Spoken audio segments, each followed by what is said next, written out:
네, 샬롬. 이 시간 오후 샬롬 예배 시간입니다.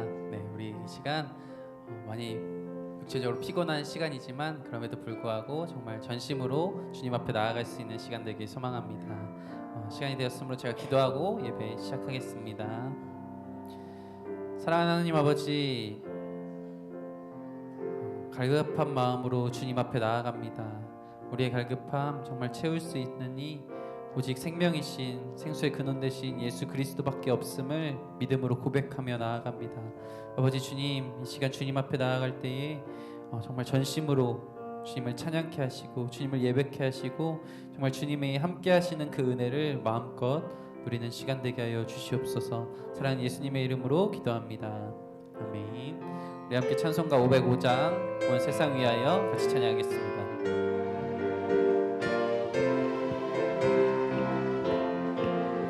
온 세상 위하여 나 복음 전하리. 만 백성 모두 나와서 주 말씀 들으라. 죄 중에 빠져서 헤매는 자들아, 주님의 음성 듣고서 너 구원받으라. 전하고 기도해 매일 증인 되리라. 세상 모든 사람 다 듣고 그 사랑 알도록 온 세상 위하여 이 복음 전하리. 저 죄인 회개하고서 주 예수 믿으라. 이 세상 구하려 주 돌아가신 것 나 증거하지 않으면 그 사람 모르리. 전하고 기도해 매일 증인 되리라. 세상 모든 사람 다 듣고 그 사랑 알도록 온 세상 위하여 주 은혜 임하니.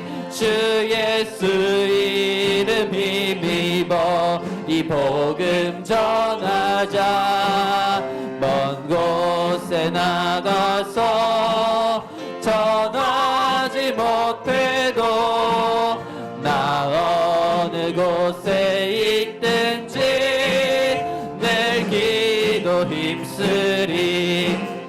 전하고 기도해 매일 증인 되리라. 세상 모든 사람 다 듣고 1절 한 번 더 고백합니다. 온 세상 위하여 온 세상 위 나 복음 전하리. 나 복음 전하리. 만 백성 모두 나와서 주 말씀 들으라. 죄 중에 빠져서 헤매는 자들아, 주님의 음성 듣고서 너 구원받으라. 전하고 기도해 매일 증인 되리라. 세상 모든 사람 다 듣고 그래서 전하고 기도해. 전하고 기도해 매일 증인 되리라. 세상 모든 사람 다 듣고 그 사랑할 하나님의 나팔 소리. 하나님의 나팔 소리 천지진동할 때에 예수 영광 중에 그릇하시고 천사들을 세계 만국 모든 곳에 보내어 구원받은 성도들을 모으리. 나팔 불 때 나의 이름, 나팔 불 때 나의 밟을 때 나의 이름 부를 때에 잔치 참여하겠네. 무덤 속에 잠자는 자 그때 다시 일어나 영화로운 부활 승리 얻으리. 주가 택한 모든 성도들은 타고 올라가 공중에서 주의 얼굴 배우리. 나 밟을 때 나의 이름 나 밟을 때 나의 이름 나 밟을 때 나의 이름 부를 때에 잔치 참여하겠네. 주님 다시 오실 날을 우리 알 수 없으니 항상 기도하고 깨어 있어서 기쁨으로 보좌 앞에 우리 나가서도록 그때까지 참고 기다리겠네. 나 밟을 때 나의 이름 나 밟을 때 나의 이름 나 밟을 때 나의 이름 부를 때 나 밟을 때 나의 이름 나 밟을 때 나의 이름 나 밟을 때 나의 이름 나 밟을 때 나의 이름 부를 때에 잔치 참여하겠네. 아멘. 저희 다음 주가 저희 이웃사랑 초청잔치인데 우리 찬양했던 것처럼 전하고 기도하고 항상 함께 전하는 삶을 살아가는 저희가 되길 소망합니다. 우리 다음으로 내 갈급함 같이 찬양할 때 우리 갈급함을 주님 앞에 아뢰며 나아갑니다.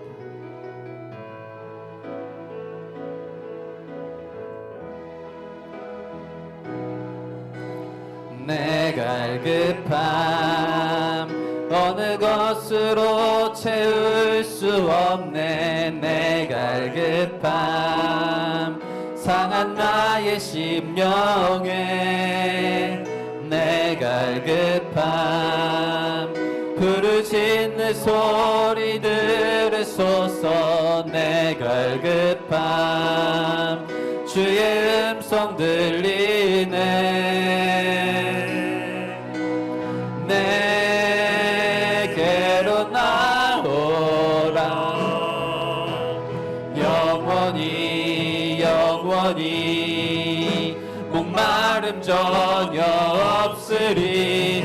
내게로 나오라.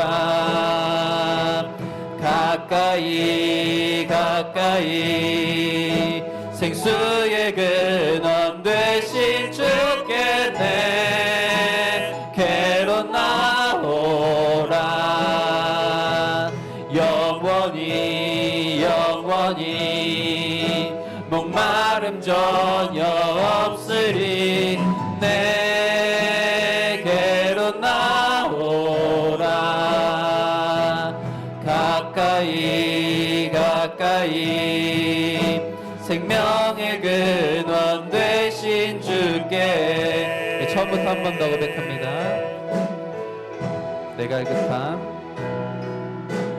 내 갈급함 어느 것으로 채울 수 없네. 내 갈급함 상한 나의 심령에 내 갈급함 부르짖는 소리 들으소서. 내 갈급함 주의 음성 들리. 내게로 나오라. 내게로 나오라. 영원히 영원히 목마름 전혀 없으리. 우리가 전하는 바로 예수 그리스도는 이렇게 생명의 근원 되시는 생수의 근원 되시는 분이심을 기억하며 나아갑니다. 생수의 근원 되신 주께 내게로 나오라. 영원히 영원히 목마름 전혀 없으리. 내게로 나오라. 가까이 가까이 생명의 근원 되신 주 주께. 이 시간 함께 기도하며 나아갑니다. 우리 찬양의 고백처럼 우리의 갈급한 마음, 우리의 갈급함을 채울 수 있는 이는 바로 예수 그리스도밖에 없음을 믿음으로 고백합니다. 아버지, 이 시간 주님의 말씀으로 우리의 갈급함이 채워지길 소망합니다. 아버지, 이 시간 주님의 말씀 들음으로, 이 시간 주님의 함께 하심으로 우리에게 풍성하게 임하실 수 있음을 우리가 믿음으로 고백하나오니, 아버지, 이 시간 오직 주님만을 바라보며 이 시간 오직 주님만을 예배하며 나아갈 수 있는 우리가 되게 하여 주시옵소서. 온전히 주님만을 바라봅니다. 이러한 마음으로 다 같이 주여 한번 부르짖고 기도하며 나아갑니다. 주여,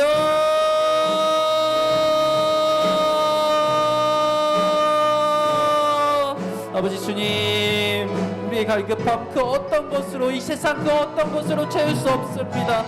아버지 주님, 우리의 갈급한 마음 채울 수 있는 것은 오직 우리의 창조주 되시는, 우리의 구원자 되시는 하나님밖에 없음을 우리가 믿음으로 고백하며 나아갑니다.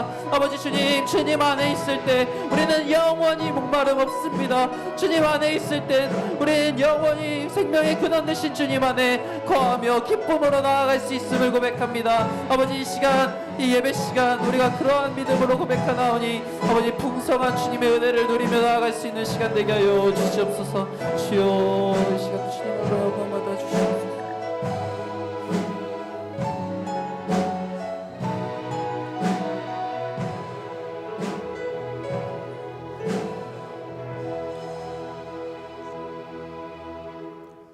사랑과 은혜가 풍성하신 하나님 아버지, 11월 둘째 주 샬롬 예배로 모이게 하시고 예배드리게 하심에 감사드립니다.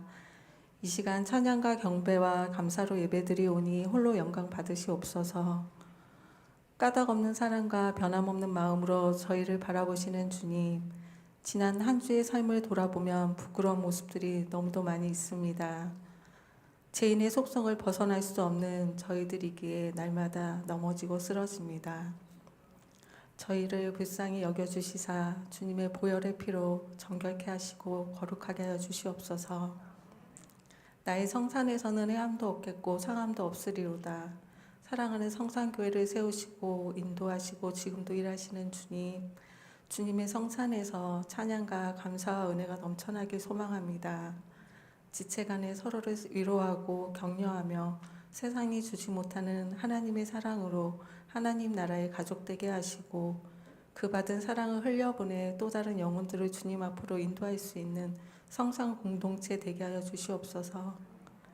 가장 선하시고 자비하신 주님, 저희들은 다 각자의 강야에서 길을 걷고 있습니다. 경제적 문제, 육체의 고통, 마음의 상처들로 고난의 삶을 살고 있습니다. 힘들고 지칠 때마다 찾아와 위로하여 주시고 회복시켜 주시옵소서. 또한 고난 중에 주시는 하나님의 뜻이 무엇일지 주님께 의지하고 의뢰하며 마지막 순간까지 말씀대로 순종하여 온전한 믿음을 이뤄나가는 성산의 지체들 되게 하여 주시옵소서. 땅끝까지 이르러 복음의 증인이 되라고 말씀하신 주님, 다음 주에 진행될 영혼 사랑 잔치가 하나님 나라의 확장의 통로가 되길 소망합니다. 지역의 많은 영혼들이 잔치에 동참하여 말씀의 은혜 받고 나눔과 교제를 통해 하나님을 알게 하시며 십자가의 사랑을 믿어 구원의 확신을 고백하는 은혜의 시간으로 인도하여 주시옵소서.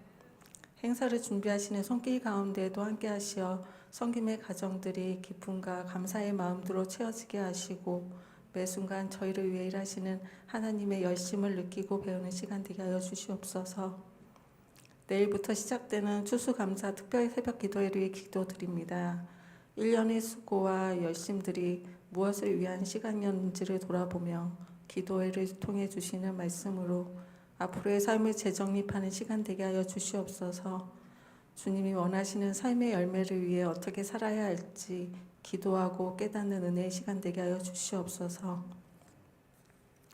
하나님 아버지, 2024년 대학 수능일이 며칠 앞으로 다가왔습니다.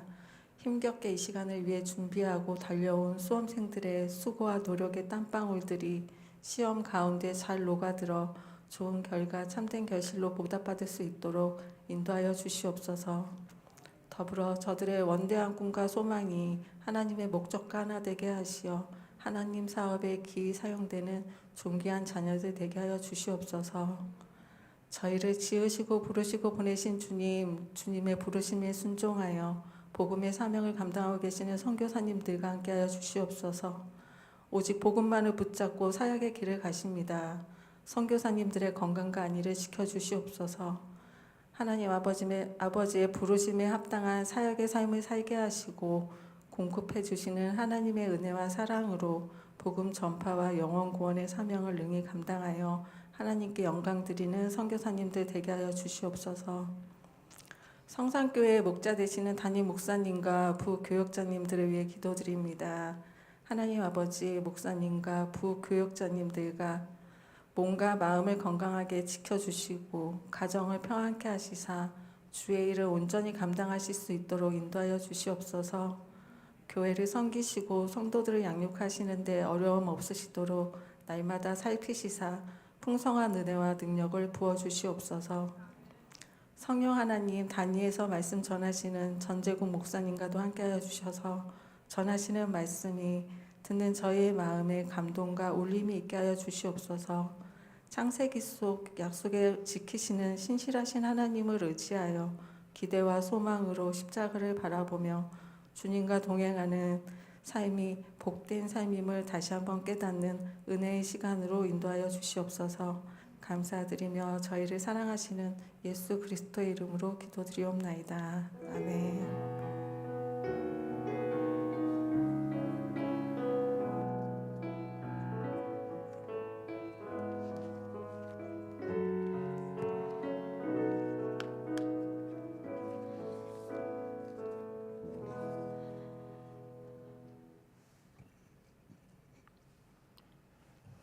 하나님 말씀은 창세기 31장입니다.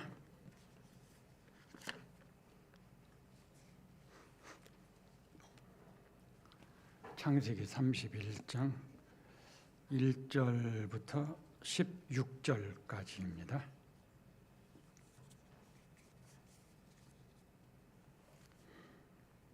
제가 봉독하겠습니다.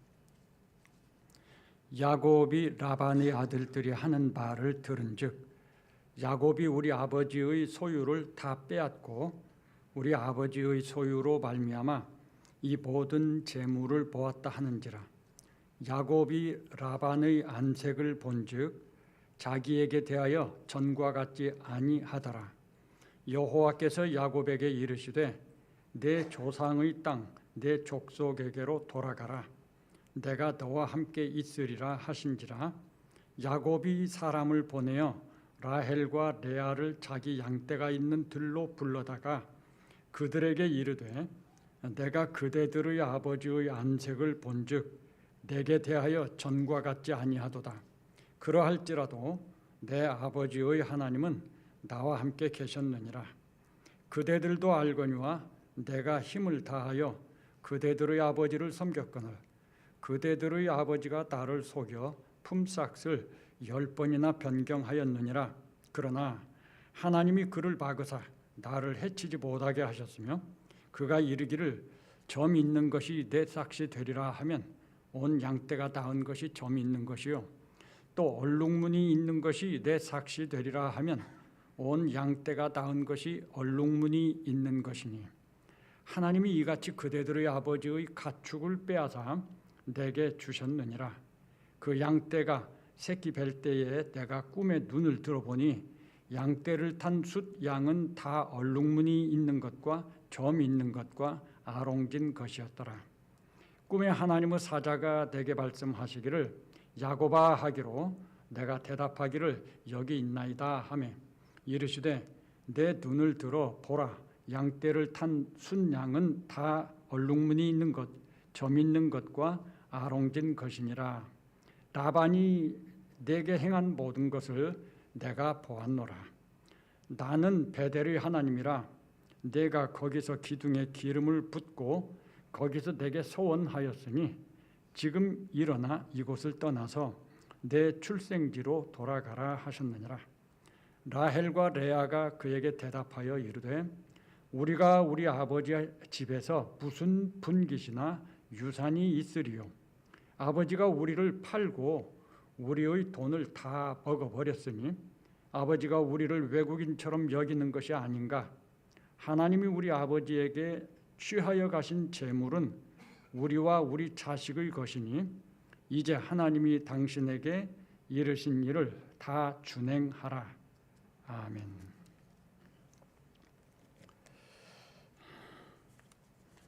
이제부터는 야곱이 고향으로 돌아가는 이야기가 시작이 됩니다. 야곱이 처음 하란으로 올 때는 에서를 피하여서 도망을 나오는 것이죠.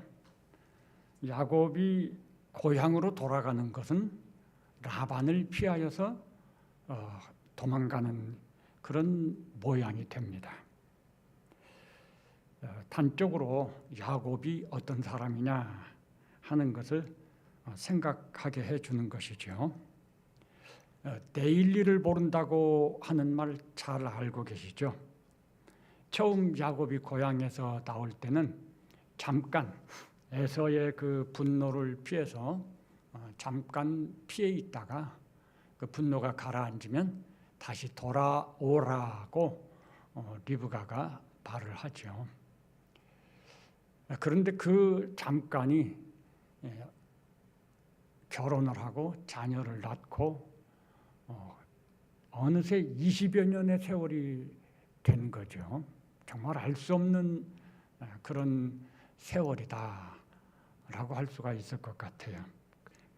그 긴 세월 동안 야곱은 4명의 부인을 얻었고 11명의 아들과 1명의 딸을 얻었습니다. 나이로만 하면 약 70세에 집을 떠나서 이제 90세가 돼서 최소 90세가 돼서 고향으로 돌아가는 거죠. 참 생각해 보면 삶이 무엇인가 이런 질문을 저절로 해볼 수가 있을 것 같아요. 야곱이 고향으로 돌아가는 과정은 어떠한가? 이제 그것이 오늘 말씀의 내용입니다. 우선 이 야곱이 성경에 보면은 상당히 그 어려운 상황을 만나게 되죠. 1절, 2절이 그런 걸 가르쳐 줍니다. 라반의 안색이 변했어요. 그 안색이 변했다는 것은 라반의 마음에 야곱에 대해서 좋지 못한 마음을 가졌다는 거죠. 또 라반의 아들들의 말이 있어요. 아버지의 것을 빼앗아 갔다는 거예요. 상황이 좀 심상치 않게 돌아가고 있는 거죠. 야곱이 그런 걸 듣게 됩니다. 가만히 있을 수가 없을 것 같아요. 고향으로 돌아가야겠다 그런 생각 들 수 있겠죠. 우리는 먼저 어째서 라반과 야곱의 관계라는 게 이렇게 어긋나게 됐을까 하는 문제를 좀 생각을 해봐야 되겠어요. 구체적으로는 야곱이 30장에서 고향으로 돌아가겠다고 한번 말을 하죠. 그랬더니 라반이 만류했어요. 그러지 말아라. 너로 인해서 내가 복을 받은 거에 내가 알고 있다. 그러니까 이제 품삯을 줄 테니 품삯을 정해라. 그것을 기다리고 있었던 것처럼 야곱이 품삯에 대한 자기 그 의견을 제안을 하죠. 근데 그 제안이 지난주에 말씀드린 것처럼 이상한 제안이었어요. 보통 계약을 맺는 방식으로 하는 게 아닌 거잖아요. 계약이라는 게 그런 게 아닌데 야곱은 일방적으로 자기가 손해보는 계약을 하는 거예요. 있을 수 없죠. 라반의 입장에서는 뭐 유리하니까, 절대적으로 유리하니까 좋죠. 그래 사실 그때 라반이 좋아 그렇게 하는 것도 문제가 있어요. 그런 것은 라반의 마음이 어떠냐 하는 걸 또 나타내는 것이니까 그 좋은 마음이 아니죠. 정당한 대가를 또 의논해야 되는 거죠. 근데 자기한테 유리하니까 그냥 좋다 그랬어요. 그리고 나서 이제 야곱이 취한 행동들을 보면 이게 참 말이 안 되는 방법이잖아요. 이상한 주술을 하는 것처럼 하고, 저는 그걸 하나님께 사인을 보내고 있다 이렇게 설명을 드렸죠. 자, 그런데 결과가 어떻게 됐죠? 라반의 모든 것이 야곱의 것이 되고 말았어요. 이상하지만 야곱이 그런 뭔가 그 조작된 행위를 하면은 그냥 그게 그대로 됐단 말이죠. 알 수 없는 거예요. 참 이상한 거죠. 그러나 현실에서는 그렇게 됐어요. 그러다 보니까 본래는 라반이 부자고 야곱은 빈손인데 입장이 바뀌어서 시간이 가면서 라반의 모든 것이 야곱의 것이 되고 말았어요. 라반은 가난하게 되고 야곱은 부자가 됐어요. 여기 야곱이 말한 것처럼 중간에 라반이 품삯을 자꾸 변경시키는 일이 실제로 있었을 거라고 생각을 해요. 왜냐하면 너무 이상하잖아요. 그리고 너무 속상하잖아요. 그래서 이 라반의 본질적인 그런 성품과 경향으로 보면 아마 틀림없이 품삯을 이렇게 저렇게 바꿨을 것이라고 생각이 들어요. 그런데 그렇게 바꿨어도 마찬가지예요. 라반에게는 아무런 소용이 없고 모든 게 다 야곱에게 유리하도록 야곱에게로 다 갔단 말이죠. 이런 상황을 보면서 마음이 편할 사람은 아마 없을 거라고 봐요. 라반도 그랬습니다. 마음이 편치 않았어요. 아마 속으로는 굉장히 미움과 분노가 있었을 수도 있겠다. 라반의 아들들의 마음은 더 그랬을 것 같아요. 아마 속으로는 얼마나 야곱을 욕했을까. 그런데 그게 어쨌든 정상적인 계약을 통해서 행한, 말하자면 불법적인 행위가 아니거든요. 아버지하고 라반과 야곱이 계약을 그렇게 했으니까. 그러니까 거기에 대해서 뭐 그냥 어떤 행동은 하지 못하고 막 소가리를 하는 거죠. 충분히 그들의 그런 심사가 이해가 될 수 있겠다. 그 이상한 일이 아니다. 그러니까 모든 게 다 야곱이 제안하는 방식대로 됐잖아요. 그래서 야곱의 뜻대로 보복이 된 거예요. 복수가 된 거죠. 저는 이 문제에 대해서 한번 그런 생각을 해봐요. 이렇게밖에는 할 수 없는가? 어떻게 생각하시나요? 이렇게밖에는 할 수 없나요? 야곱이 이렇게밖에는 못하는 건가요? 더 좋은 방법이 있을 것 같아요. 서로 윈윈하는 방법이죠. 라반도 잘 되고 야곱도 잘 되고. 그러면 좋지 않겠습니까? 그런데 야곱은 그렇게 하지 않은 거예요. 야곱은 다 빼앗아 갔어요. 실제로 야곱도 그런 표현을 해요. 우리가 읽은 것에 보면 하나님이 라반의 것을 빼앗아서 자기에게 줬다고 표현을 하죠. 그게 빼앗겼다, 빼앗았다 이게 맞는 말인 것 같아요. 야곱의 방식은 야곱이 어떤 사람이냐 하는 것을 보여주는 거죠. 야곱은 역시 우리 같은 믿음을 가진 사람이 아니었다. 게다가 야곱은 욕심이 많고 이기적인 사람이었다. 이 윈윈하는 방법을 생각하지 않는, 눈은 눈으로 이는 이로 이렇게 대응하는 그런 수준의 사람이었다라고 생각할 수 있을 것 같아요. 자연히 그 결과는 뭐예요? 관계가 극도로 나빠지는 거죠. 그래서 오늘 이 31장 1, 2절의 말씀은 그렇게 나빠진 관계를 지금 우리한테 보여주고 있는 것이죠. 이런 걸 통해서 우리가 깨달을 수 있는 게 뭐죠? 욕심으로 행하면, 이기적으로 행하면 나한테 이익이 있을지는 모르겠어요. 그러나 그것이 좋은 것은 아니다 라고 하는 거죠. 야곱은 욕심으로 행하고 이기적으로 행했어요. 성공했습니다. 그것이 좋은 게 아니죠. 그게 성공이 아니다 그 말이죠.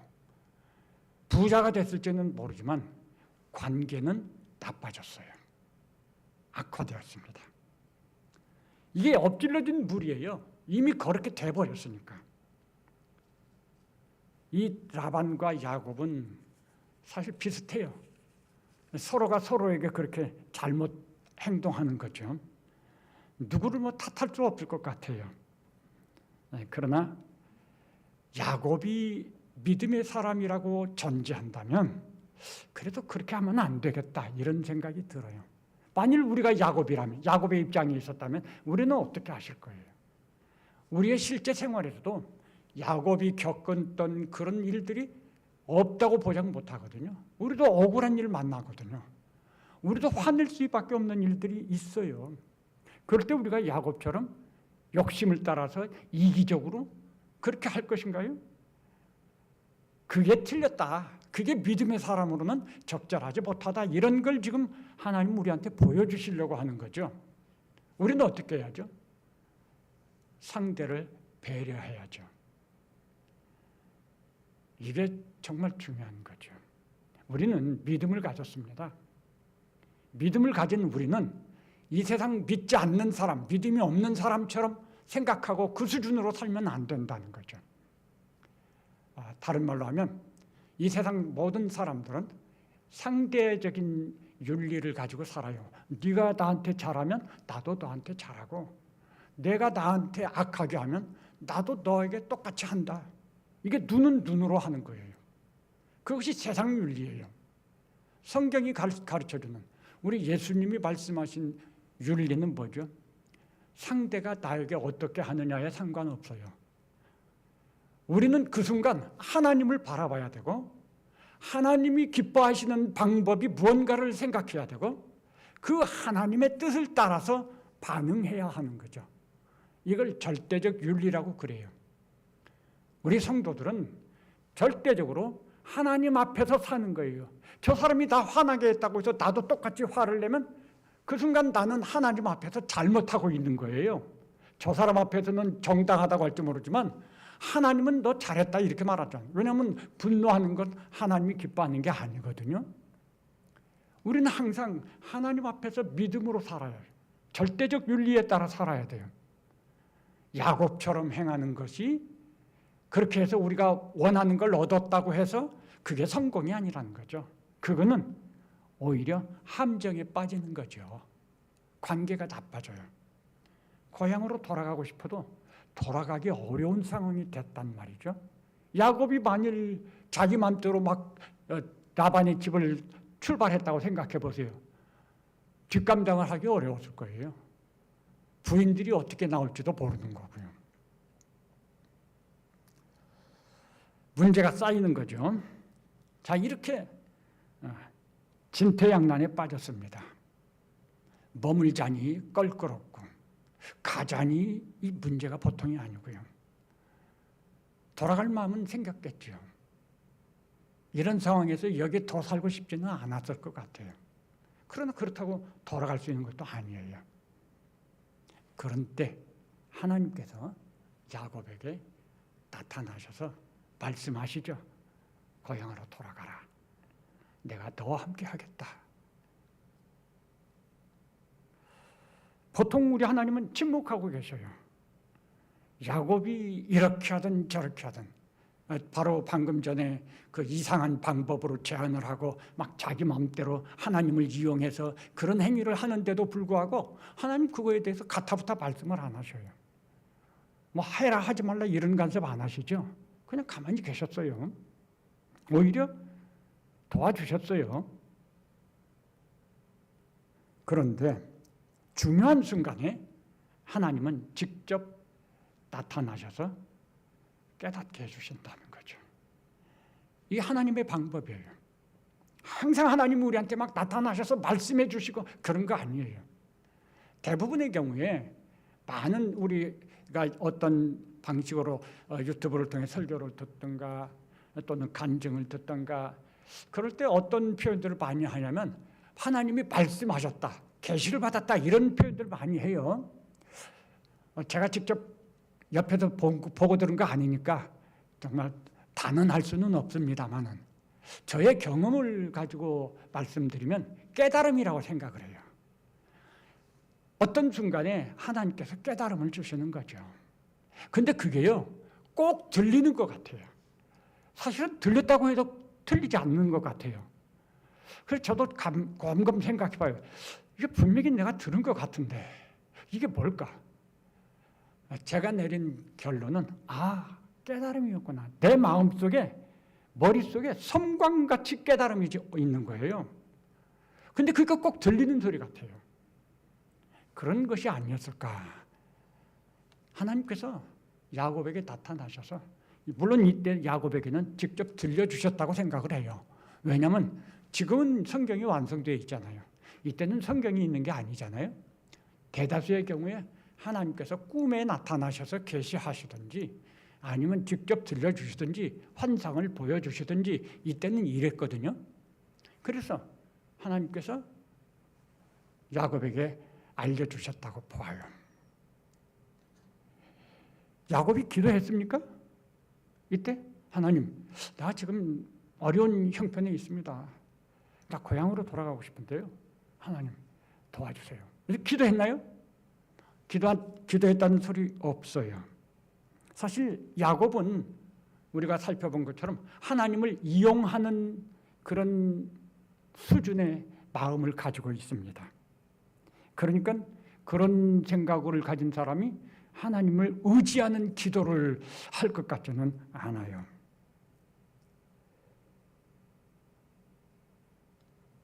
만일 우리가 그렇게 야곱이 기도하지 않았던 것처럼 우리도 기도하지 않으면 하나님 우리 안 도와주시나요? 아니에요. 우리가 기도하지 않아도 하나님 도와주셔요. 어떤 때는 기도하면 들어주시죠. 근데 우리가 100%다 기도하는 거 아니거든요. 그런데 하나님 우리 도와주셔요. 그것이 우리의 실제 삶의 모습인 거예요. 여기서도 야곱이 기도하지 않았어요.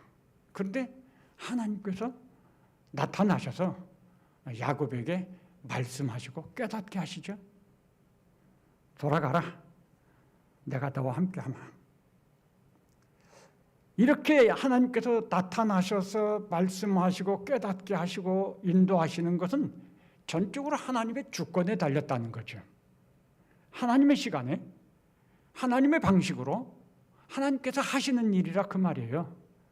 야곱이 기도하지 않았음에도 하나님 그렇게 하신다는 건 모든 게 하나님에게 있는 거지 야곱에게 있는 게 아니었다 그런 거죠. 하나님은 우리가 말하기 전에 우리의 모든 것을 아시고 우리를 도와주실 준비 다 해놓고 계세요. 어떻게 해야 할지 아시고 계셔요. 여기서 그랬어요. 하나님은 야곱의 상황을 아십니다. 그리고 야곱이 어떻게 해야 되는지도 알고 계셔요. 그래서 때가 됐을 때, 그 때가 언제죠? 야곱이 극도로 어려움에 고통당하고 있을 때, 그때 하나님 나타나셔서 야곱에게 말씀을 하시는 것입니다.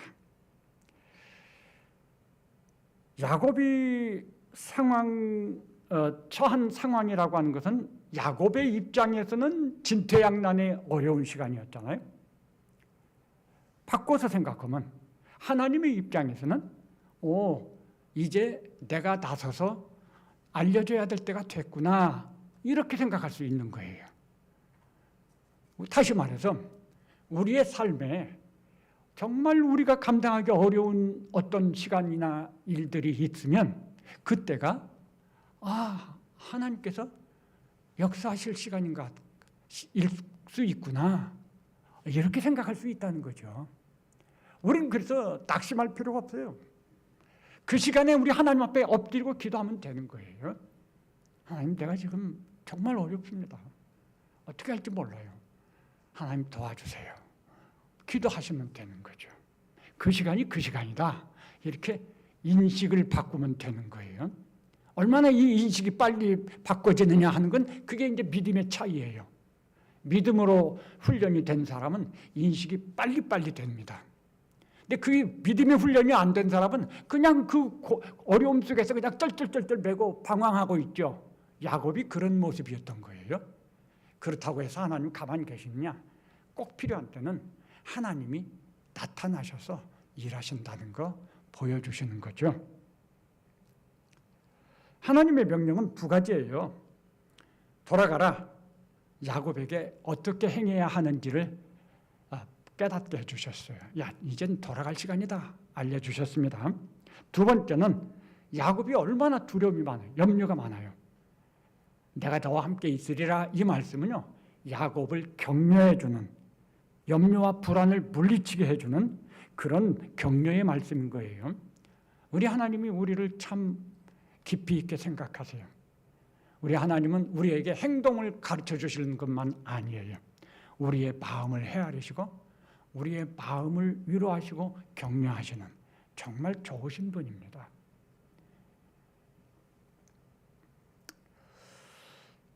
사실 우리라면요, 이때 겉봐 욕심 부리지 말지, 꼭 그렇게 욕심 부려서 그렇게 해야지 시원냐, 속이 시원하냐, 이런 말 한마디쯤 할 수도 있을 것 같아요. 우리라면 어떻게 생각하세요?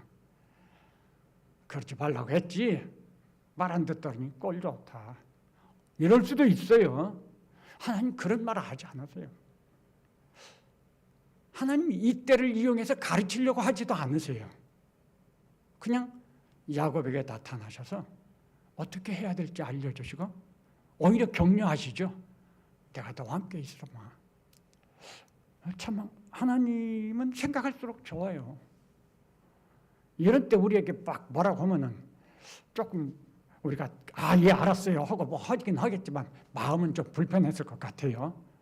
하나님 우리 마음 너무 잘 아시는 거죠.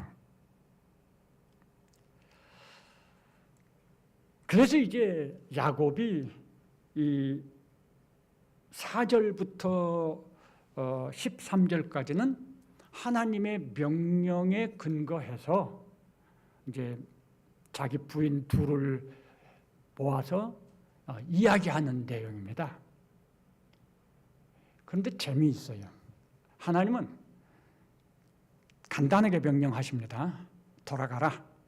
내가 너와 함께 있겠다. 그 한마디 말을 야곱이 그대로 전하면 되는 거 아니에요? 근데 그 말을 길다랗게 해요. 엄청 많이 얘기할 게 많죠. 그리고 맨 끝에 가서 하나님이 이렇게 명령했다라고 말을 하는 거예요. 이게 참 재미있다. 재미있다 싶어요. 왜 그럴까? 왜 그런 긴 말이? 그래서 이게 하나님의 말씀을 전달하는 것이라기보다는 야곱이 하나님의 명령을 이용해서, 왜냐하면 야곱은 하나님을 이용하는 거니까, 이용해서 지금 부인들을 설득하는 작업을 했다. 저는 이렇게 이해가 됩니다. 어떻게 설득을 하죠? 설득의 방법이 좀 한번 보는 게 도움이 될 것 같아요. 우선 첫 번째로 야곱은 설득을 하는데 여기 4절을 보면요, 내가 그대들의 아버지의 안색을 본즉 내게 대하여 전과 같지 아니하도다. 그러할지라도 내 아버지의 하나님은 나와 함께 계셨느니라. 그대들도 알거니와 내가 힘을 다하여 그대들의 아버지를 섬겼거늘 그대들의 아버지가 나를 속여 품삯을 10번이나 변경하였느니라. 그러나 하나님이 그를 막으셨다. 지금 야곱이 무슨 말을 한 거죠? 두 부인들을 앞에 놓고, 그 부인들은 라반의 딸들이에요. 근데 그 라반의 딸들인 자기 부인들 앞에서 지금 어떤 말을 한 거죠? 그 부인들의 아버지를 폄훼하고 있어요. 나쁜 사람이라는 거죠. 물론 근거가 있어요. 품삯을 10번이나 변경했다. 예, 분명히 라반은 좀 째째한 사람인 것 같아요. 그래도 그 부인 라반의 딸들 앞에서 그 아버지를 그렇게 말을 하는 게 과연 참 잘하는 일인가? 꼭 그렇게 말해야 되나요? 야곱은 근데 그렇게 했어요.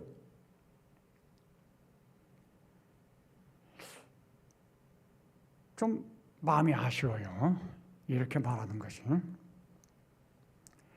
그 다음에 야곱이 설득한 방법을 보면요. 이 말 계속해 나가는 말에서 제일 많이 등장하는 표현이 뭐죠? 하나님이 계속해서 하나님의 이름을 팔아요.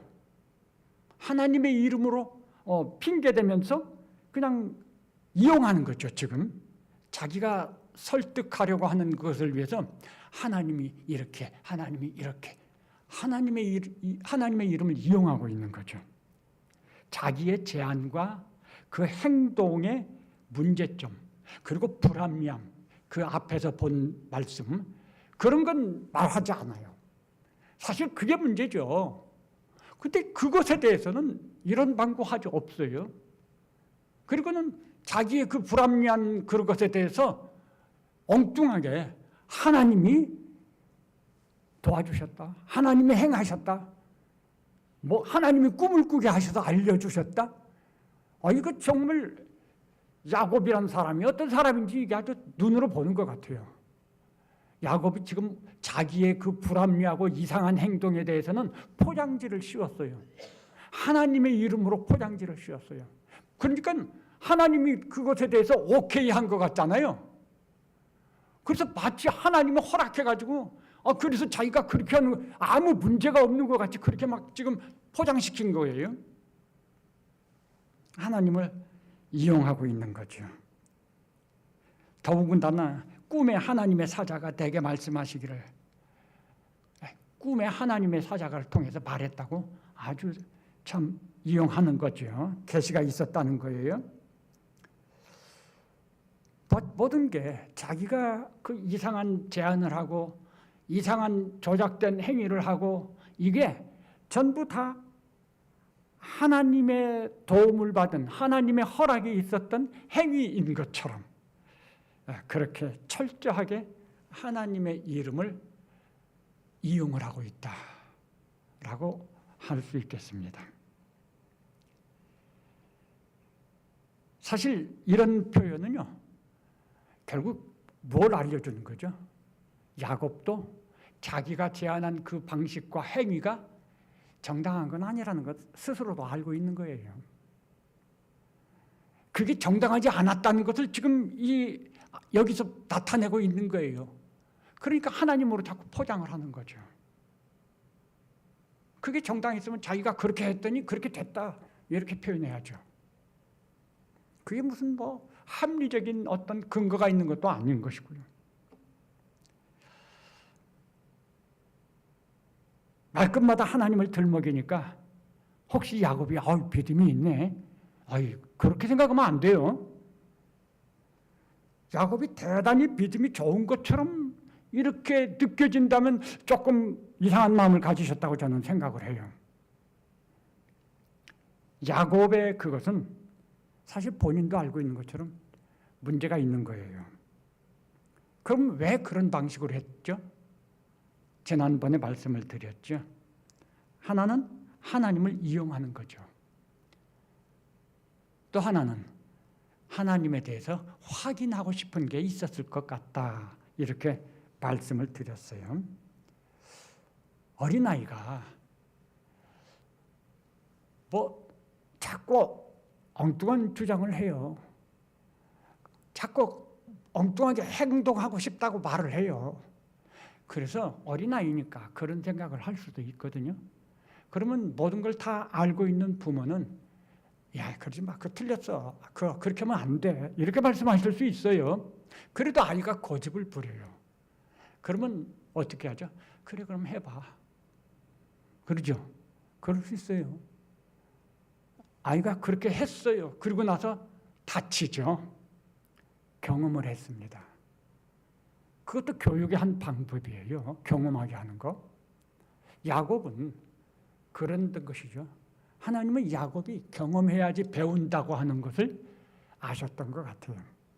그래서 지금 하나님 왜 가만히 계셨을까?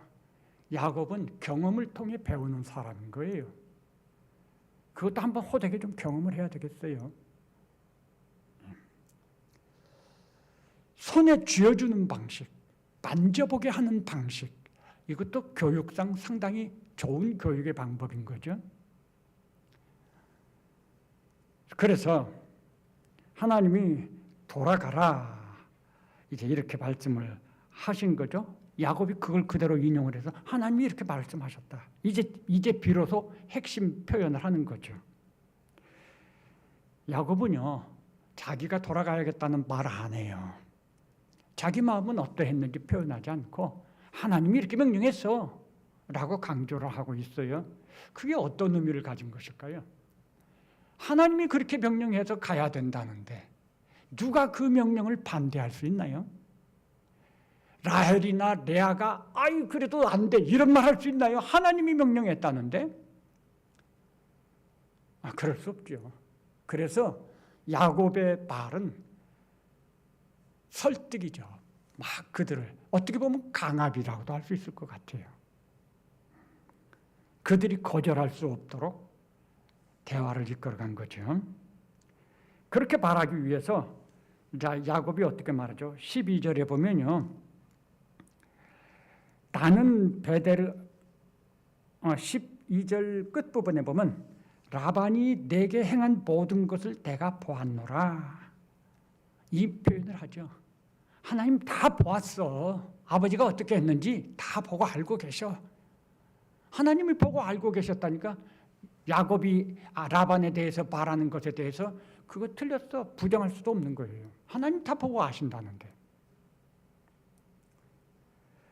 베델 사건 아마 틀림없이 야곱은 그동안의 생활 속에서 자기가 어떻게 고향집을 떠나게 되었으면 아마 그때 에서가 화나서 자기 그건 얘기 안 했었을 것 같아요. 그냥 결혼을 목적으로 하란에까지 왔다고 했을 가능성이 있을 것 같아요. 와서 실제로 결혼을 했으니까. 그런데 그 집을 떠날 때 그 광야 첫날 밤에 베델에서 하나님이 임하셔서 야곱에게 약속을 하신 것이 있고 야곱이 또 서원기도 한 게 있단 말이죠. 지금 야곱은 여기에서 그것을 인용을 해요. 그때 내가 하나님 앞에서 서원기도 했었어. 서원기도가 뭐예요? 반드시 약속했으니까 그대로 해야 되는 거예요. 우리가. 하나님 앞에 약속한 거거든요. 서원기도는. 그러니까 그건 반드시 우리도 그대로 해야 되는 거예요. 그 야곱이 지금 그 말은 내가 그때 그렇게 서원기도 했어. 그러니까 그대로 해야 되는 거죠. 서원기도 했는데 하지 마 이러면 안 되는 거잖아요.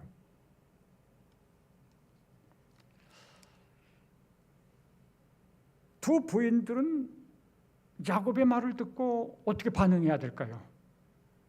싫다거나 뭐 이런 거 할 수 없죠. 애당초 그런 거 할 수 없는 상황이에요.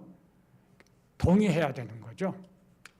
게다가 또 아버지에 대한 비판도 있었죠. 자기네들도 동의하는 게 있어요. 그걸 뭐라고 말하죠? 두 부인이 전적으로 동의하면서 우리 아버지 집에서 무슨 분깃이 우리에게 있겠느냐? 유산이 있겠느냐? 아버지가 우리를 팔고 품삯으로 팔은 거예요. 야곱에게. 우리를 팔고 그리고 우리 것을 다 먹었다. 외국인처럼 이방인처럼 우리를 대했다. 어떤 면에서 이 레아와 라헬의 마음속에 아버지에 대한 서운한 마음이 좀 있었던 것 같아요. 뭐 가정생활에서 부모 자식 간에 서운한 마음이 전혀 하나도 없을 수 있는 경우는 많지 않을 것 같아요. 저도 우리 부모님에게 서운한 거 많이 있거든요. 나이가 들어가면서 부모님의 마음이 조금씩 이해가 돼요. 그때 그래서 그러셨겠구나. 한참 때는 상당히 마음에 불편함들이 많이 있었어요. 지금은 많이 소화시켰습니다. 지금까지 가지고 살지는 않아요. 많이 소화했어요. 이젠 뭐 거의 없어요. 정말 하나님의 은혜죠.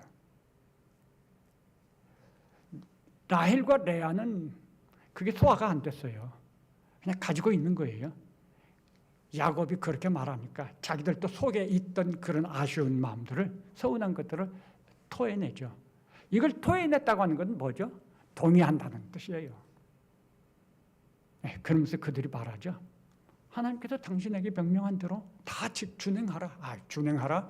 번역을 그렇게 했는지 모르겠어요. 정말 놀라운 믿음의 사람이 하는 표현이에요. 다 준행하라. 이렇게 말을 합니다. 여기까지의 상황을 놓고 보면요, 모든 면에서 야곱은 성공적이었어요. 고향을 떠나서 하란에 와서 결혼을 해요. 부인을 4명이나 얻어요. 자녀들을 얻어요. 그것도 뭐 많이 얻어요. 게다가 부자가 돼요.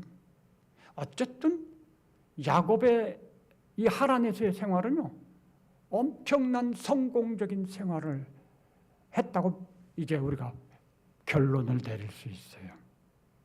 이상한 행동들도 있고 마음에 안 드는 것들도 있고, 그럼에도 불구하고 이 모든 과정에서 성공적이라는 거죠. 하나님을 심지어 이용하기도 했는데, 자, 그렇다고 해서 야곱의 믿음이 깊어지나요? 그렇지 않아요. 인간적인 방식과 인간적인 교활함으로 성공하면 절대 믿음이 자라질 않아요. 그런 식으로 해서 하나님께 감사한다? 감사가 아니에요. 우린 그거 알아야 돼요. 감사할 수도 없지만 하지도 않고, 야곱같이 감사해도 하나님 받아주지 않아요. 그러나 야곱은 성공적이죠. 자기 지혜를 의지해서, 야곱은 자기가 주인인 사람이에요. 이게 다 야곱이 자기 잔꾀로 지금 하고 있는 거거든요. 이 야곱의 잔꾀, 즉 자기가 주인이 돼서 자기의 지혜를 가지고 막 이렇게 저렇게 하는 거, 하나님을 이용하는 것, 이게 야복강의 그 에서를 만나는 그 과정에서 최고로 적나라하게 드러나요. 근데 이게 깨져야만 올바른 믿음, 제대로 된 믿음으로 변화가 일어납니다. 아직 멀었어요. 이게 깨지질 않거든요. 오히려 그게 더 강화됐어요. 왜? 성공적이니까. 성공적이 된다는 게 뭐냐? 하나님에게서 멀어지게 만드는 거예요. 하나님의 뜻에서 멀어지게 만들어. 자기가 더 주인 노릇하는, 내가 내 잔꾀 부리면서 하니까 더 잘 되더라는 거죠. 그러면서 한편으로는 우리 같으면 감사하겠죠. 하나님 감사합니다. 아니라니까요. 감사 안 받으세요. 하나님이 뭐 하셨어요? 하나님 이용당해 주셨죠. 하나님 그렇게 이용해놓고 하나님께 감사할 수 있나요? 하나님이 해주셨다고 말할 수 있나요? 아니죠. 그러니까 그게 감사가 아닌 거예요.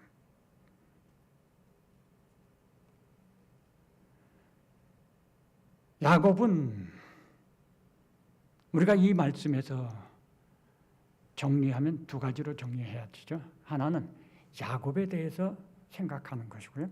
또 하나는 하나님에 대해서 생각하는 거죠. 이 말씀들을 가지고 보면은요, 먼저 하나님에 대해서 우리가 한번 생각해 보죠.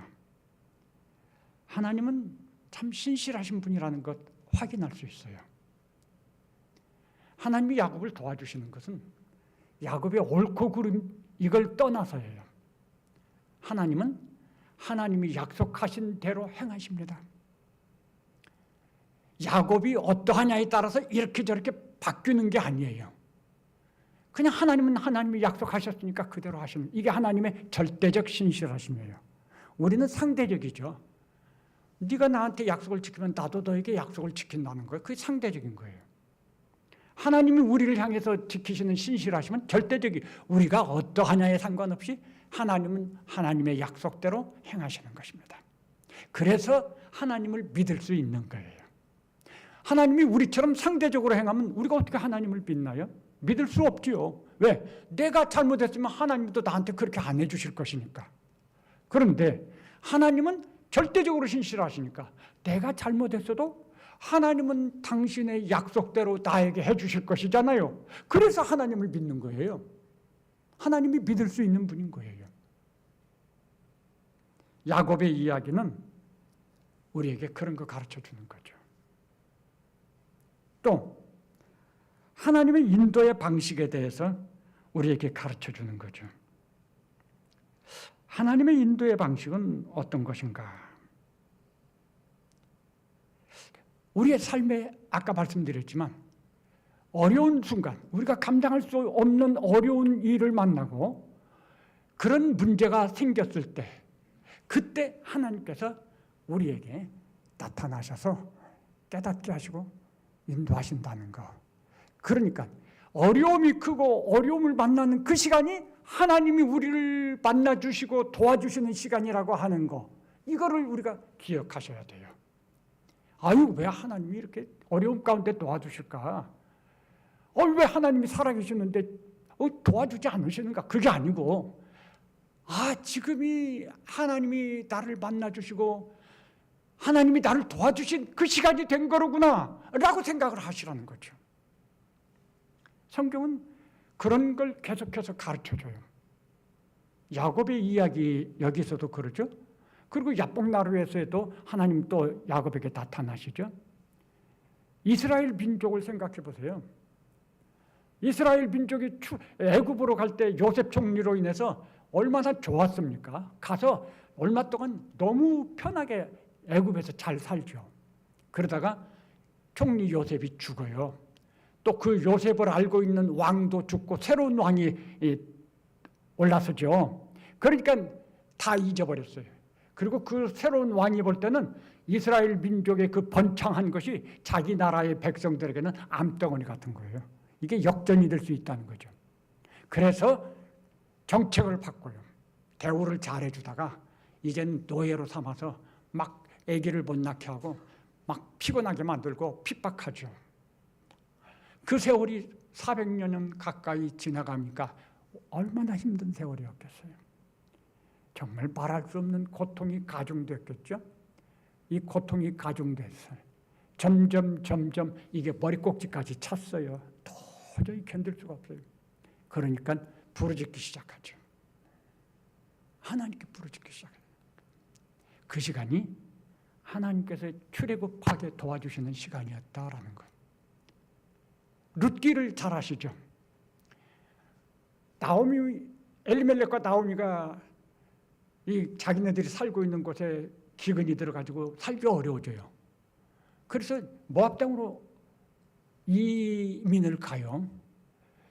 사실 똑같이 어려움을 다 당했는데 왜 그들만 이사 가냐고요. 하나의 모델 케이스를 보여주시는 거죠. 가서 모압 땅에서 두 아들들을 결혼시키고 아주 잘 살았어요. 얼마 동안은. 그런데 그런 시간이 지난 이후에 남자들이 빨리빨리 전부 다 일찍 죽어요. 아이들도 낳지 못하고. 그래서 과부들만 3사람이 되잖아요. 그런 세월이 또 거기서 고난의 시간이 지납니다. 참 어려웠을 거예요. 나오미 입장에서 이방 땅에서. 그런데 소식이 하나 들렸어요. 하나님께서 고향 땅을 긍휼히 여겨주셔서 은혜를 베풀어 주셔서 고향 땅이 풍요로워졌다는 소식을 들었어요. 그러자 나오미의 마음속에 변화가 생깁니다. 고향 땅은 먹을 것이 있는 거구나. 아유, 내가 죽더라도 고향에 가서 죽어야지. 그리고 짐을 쌉니다. 정리하고 두 며느리에게 권하죠. 야, 돌아가라. 나 따라가 봐야 기대할 것 없다. 돌아가라. 첫째는 돌아갑니다. 둘째는 아니요, 난 어머니와 함께 가요. 어머니 고향이 내 고향이고 어머니 죽는 곳에 나도 죽어요. 그리고 따라오죠. 재미있는 말씀이 있어요. 그들이 살던 곳을 떠나서 베들레헴 가까이 이렇게 왔어요. 아마 지역적으로 언덕이 있었던 것 같아요. 그 언덕 높은 곳에 올라섰을 때 앞 밑에 고향 땅에 그 전경이 눈에 보입니다. 근데 그 구절이 뭐라고 쓰여 있냐면요. 그 고향 땅의 풍요로움을 그들이 보았다고 말을 해요. 그게 아마 1장 맨 끝절의 말씀일 거예요. 고향 땅의 풍요로움을, 이 말 사실 없어도 상관없는 거예요. 그런데 성경에는 아무 상관없는 것 같은, 문맥에서 쑥 빼도 괜찮을 것 같은 그 말씀 거기에 딱 집어넣거든요. 그게 의미가 있어요. 왜 그랬을까? 하나님께서 주시는 격려와 소망의 말씀이죠. 고향 땅에 와서 막 이 벼가 익어가지고 막 보리가 익어 밀이 익어서 그런 것들 풍요로운 그 밭을 딱 위에서 봤어요. 마음이 어떨까요? 마음이 좋아지겠죠. 느낌이 다를 거예요. 하나님이 그렇게 해주시는 거죠. 하나님이 나오미와 룻을 인도하실 때도 정말 극단의 어려움 속에서 그들을 인도하시는 거예요. 깨달음을 주시고. 우리의 삶이 그래요. 우리가 잘못할 수도 있고 잘할 수도 있지만 그래도 어려움을 만나는 건 마찬가지예요. 성공적이었어도 어려움은 있어요. 그런데 어려움을 만나는 시간이 무슨 시간이냐? 하나님께서 우리를 만나주시고 우리를 인도해 주실 시간이다 라고 하는 것을 지금 볼 수가 있어요. 하나님이 어떤 분이시죠? 하나님 목적을 가지고 행하시는 분이십니다. 야곱이라는 사람이 그런 사람임에도 불구하고 하나님은 자기의 목적을 포기하지 아니하시고 그 야곱을 붙들고 한 발걸음 한 발걸음 인도해 가세요. 어디로? 하나님의 목적을 이루는 방향으로 인도해 가십니다. 야곱이 택해서 가는 게 아니에요. 하나님이 붙잡고 가니까 가는 거예요. 야곱에게 맡겨놨으면 벌써 넘어지고 포기했을 것을 하나님이 붙잡고 있으니까 도망가지 못하는 거죠. 저는 저의 인생을 돌아보면서 내 삶이 그러했구나 이렇게 고백을 해요. 하나님이 나를 붙잡고 인도해 오셨습니다. 전 너무 그거 잘 인정을 해요. 제가 그렇게 살았으니까요. 아마 우리도 우리도 돌아보면 그런 고백이 저절로 나올 것 같아요. 하나님이 붙잡아 주셔서 우리가 여기까지 온 것이거든요. 하나님 그런 분이에요. 그게 하나님 주권이에요. 그게 하나님의 전능하심이에요. 신실하심이고 선하심이에요. 우리가 믿는 하나님은 이렇게 좋은 분이구나 하는 거. 우리는 야곱이 이러함을 보면 볼수록 하나님이 더 크게 보이는 거죠. 그러면 야곱은 어떤가요? 우리는 지금 이 야곱의 이야기를 통해서 야곱이란 사람을 배우게 되는 거죠. 믿음이 없는 사람이에요. 하나님을 이용하는 사람이고. 그런데 오늘 읽은 이 야곱의 말 속에서 뭔가 달라진 것을 보게 되죠. 야곱이 비록 이용하는 입장이지만 하나님을 수없이 많이 그 이름을 반복하는 거죠. 그 이름을 반복한다는 게 뭐죠? 야곱이 의지하는 것이 있다는 거예요. 전혀 믿지 않고 전혀 의지하지 않으면 하나님의 이름을 이렇게 반복해서 강조할 수가 없어요. 한두 번 쓸 수는 있겠지만 하나님이 다 하셨다는 거죠. 하나님 그래도 참아주시고 받아주시니까 이게 하나님의 정말 바다 같은 사랑이고 긍휼하심이죠. 야곱은 그 하나님의 그것을 다 거기다 빌어 넣는 거예요. 그냥 하나님 이용하는 야곱을 봅니다. 어떻게 그런 야곱이 믿음의 사람으로 변하느냐. 아직도 제가 설명할 게 많은데 시간이 다 돼서 결론을 말씀을 드릴까 싶어요. 저희 막내가 이 편의점 점장이에요. 사장이 아니라 점장이 됐다는 거 지난번에 말씀드렸죠. 최근의 이야기인데 이제 석 달밖에 안 지났어요. 근데 2달 됐을 때인가? 그 이제 같은 지역에 전에 사장이 점포를 크게 얻어서 하거든요. 이 같은 지역이니까 그 관리하는 담당자가 있어요. 같이 관리를 해요. 어느 날 그 관리하는 담당자가 오더니 비밀이야. 말하면 안 돼 하고 이야기를 하더래요. 거기는 베테랑이고 우리 아이는 가게도 작고 이제 초보자인데 근데 거기보다 여기가 이익이 좀 더 나왔다는 거예요. 그 좀 뭐 굉장히 기분이 좋은 이야기겠죠. 우리 아이 입장에는. 그 아이가 집에 와서 저희들에게 그 이야기를 했어요.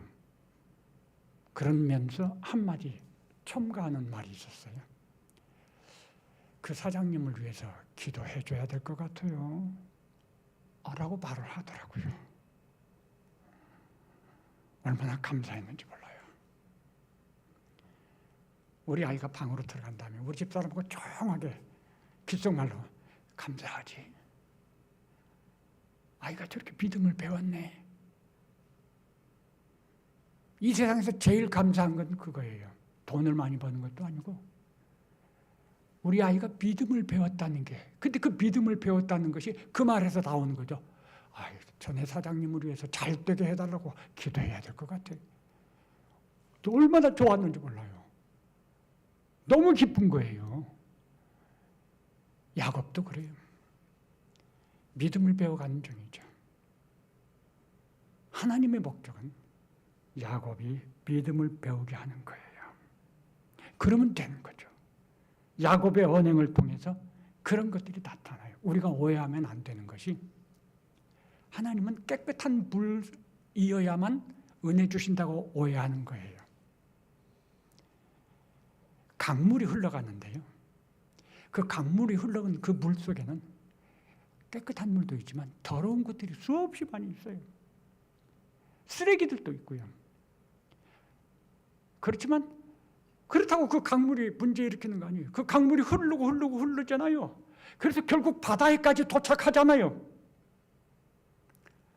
우리의 삶이라고 하는 것은 때로는 깨끗한 부분도 있지만 우리의 삶에는 더러운 것들이 많아요. 우리가 죄인이기 때문에 남에게 말할 수 없는 것들이 많이 있어요. 쓰레기 같은 것들이 있어요. 우리가 이런 것들 다 스스로 해결 못해요. 하나님께서 야 깨끗한 다음에 와 이러면 우리는 절망이죠. 그런데 강물 속에 그 수없이 많은 쓰레기들이 있고 더러운 것들이 함께 있지만 하나님께서 그 강물을 바다에까지 인도해 가는 것처럼, 흐르게 하는 것처럼 하나님의 인도하시는 흐름 속에는 비록 우리들의 모습이 어떠하든지 간에 하나님의 주권으로 우리를 붙잡고 인도하심으로써 마침내 하나님의 목적하신 곳에 이르도록 도와주신다는 거예요. 우리가 깨끗해야만 하나님께서 우리를 붙잡고 은혜 주시고 인도하신다, 이거 오해예요. 아니에요. 하나님은 지금은 비록 우리가 그럴지라도 앞으로는 믿음의 사람이 되고 장차 우리가 하나님 나라에 가서 예수님을 만날 때는 예수님 있는 그대로 볼 것이니, 우리가 그렇게 된다고 했어요. 그러니까 예수님을 있는 그대로 보려면요, 우리가 완전히 깨끗해지는 존재가 돼야 돼요. 하나님은 우리를 그렇게 만들어 주시는 거죠. 야곱을 통해서 우리가 배우는 게 그거죠. 내가 하는 것이 아니구나. 난 믿음으로 하나님께 의지해야 되고 따라가야 되죠. 그러긴 하죠. 하나님께서 해주시는 거구나. 우리가 지금 실수하고 넘어진다고 해서 낙심하지 마시고 포기하지 마세요.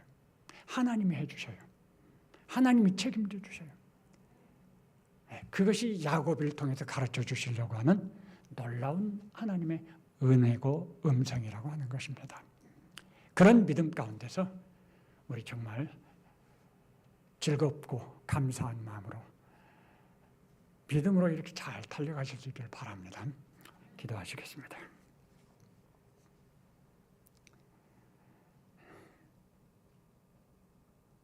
우리 하나님께서 얼마나 선하시고 얼마나 신실하시고 얼마나 전능하신 분인지, 어떻게 우리를 사랑하시고 어떻게 좋으신 분이신지 야곱의 삶을 통해서 다시 한번 깨닫게 해주시니 감사합니다.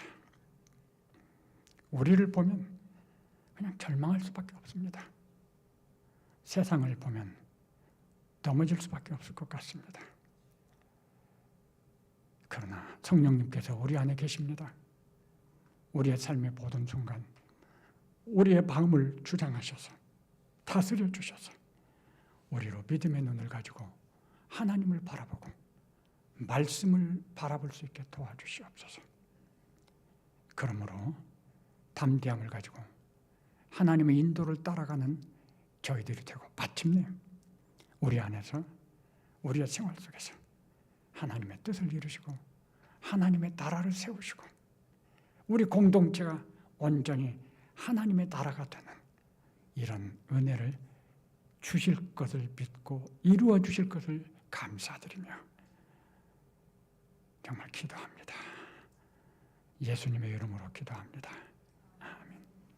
지금은 우리 구주 예수 그리스도의 은혜와 하나님 아버지의 크신 사랑과 성령 하나님의 감동, 감화, 충만, 교통하심이 우리 하나님의 인도하심을 그 절대적인 주권을 신뢰하면서 믿음으로 살기를 다짐하는 우리 모든 성도들과 가정과 또 우리 교회 위에 영원토록 함께 계실지어다. 아멘.